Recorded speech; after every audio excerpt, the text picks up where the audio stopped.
ঈদুল ফিতর নামাজ পড়ার নিয়ম। ঈদুল ফিতরের নামাজ কোনটি?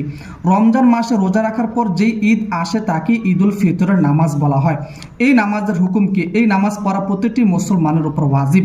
এই নামাজ অর্থাৎ এই ঈদুল ফিতরের নামাজ কারা পড়বে? শুধু পুরুষরা, মহিলারা পড়বে না। তবে যে সকল ঈদগাহের মধ্যে মহিলাদের পরিপূর্ণ পর্দার নিরাপত্তা আছে ওইখানে গিয়ে মহিলারা ঈদুল ফিতরের নামাজ পড়তে পারবে। এবং ঈদুল ফিতরের নামাজ কখন পড়তে হয়?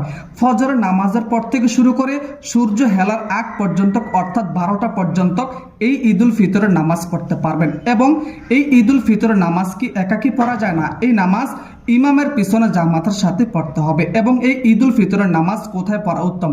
খোলা স্থানে, ঈদগাহ ময়দানে। তবে ওজোরের কারণে মসজিদের মধ্যেও পড়তে পারবেন, তাতে কোনো সমস্যা নেই। আরেকটা প্রশ্ন, যে অনেকে বলেন যে হুজুর আমরা ঈদুল ফিতরের নামাজের নিয়ত কিভাবে করব।